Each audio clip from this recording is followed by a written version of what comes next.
Today we're going to run you through a Stokes basket lashing operation to secure a patient inside a basket for either vertical or horizontal lift in a low angle or a high angle atmosphere. So to start off with, you want to set yourself up for success. We have three pieces of this, the first being the chest harness. Chest harness purpose is to keep a victim from, or a patient from, sliding up in the basket. And then the bottom set of webbing there will be for a pelvic harness to keep them from sliding down in the basket. And ideally a 30-foot piece of webbing for what we call exterior lashing, which will be indicated by the red. Once you have this set, place the patient in the Stokes basket. The 18-inch loop that you formed with your top piece of webbing for your chest harness comes up and over the head and lays to the center of the chest. The two bites on either end come under the arms and up through the loop. You want to keep those contact points somewhere right around mid-chest line. You tighten it up and put an overhand in the webbing to secure it.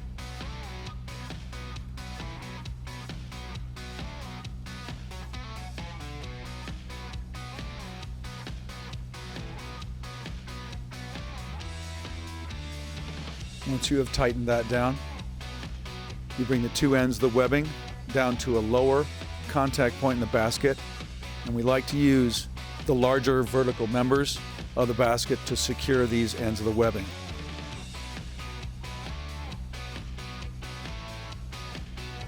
We will do a round turn and two half hitches to secure the webbing to the basket on each side.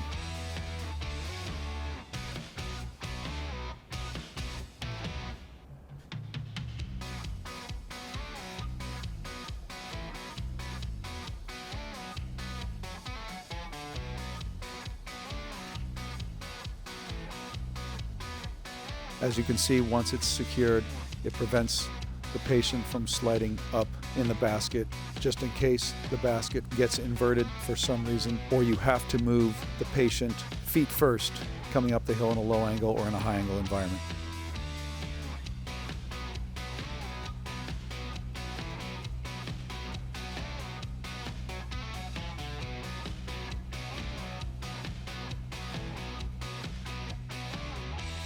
The next piece of webbing will be utilized for the pelvic harness. Again, the pelvic harness is to keep the patient in the basket from sliding down in the basket. So we find the middle of the webbing, we place it under the legs, we form a loop. The sides of that loop will be right about where the bony part of your hip is.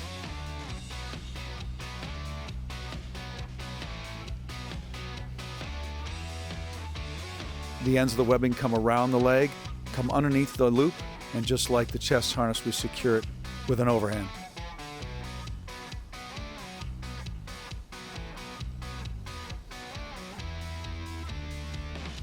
From there, we go to a point above the pelvis, again selecting one of the main vertical members of the basket, and just like the chest harness, we secure it with a round turn and two half hitches.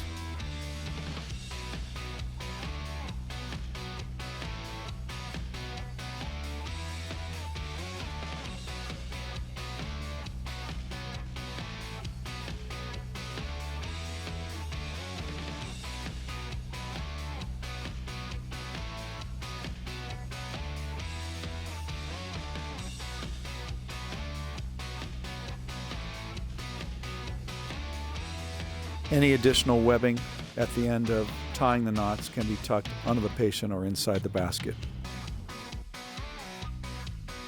At this point, we're going to apply what we call exterior lashing. The exterior lashing will be to keep the patient inside the basket.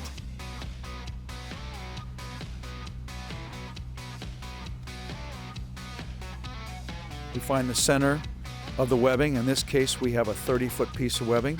If you need a longer piece of webbing than the 20 feet, you can tie two pieces of webbing together. It's important to capture all areas of the patient so the patient stays in the basket. We start just below the knees, and we'll put an X about the knees. We'll put an X approximately at the weights.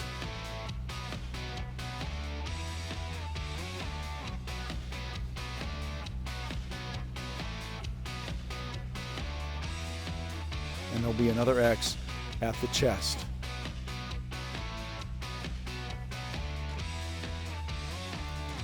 It is important to capture the upper body because most of our weight is carried in the upper body.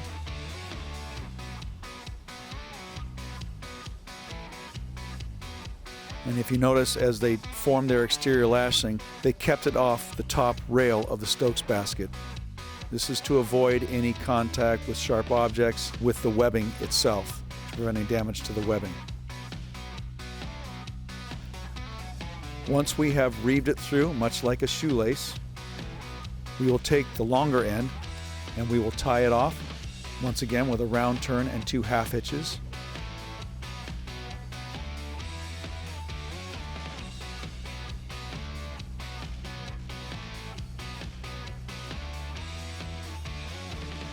Once that is secured, we will feed the line back through and tighten up the lashing, essentially tightening up the shoelaces, and bring it back to what would have been the shorter side of the webbing if you have a shorter side. From there, once again, we will secure it with a round turn and 2 half hitches to one of the main vertical members of the Stokes basket.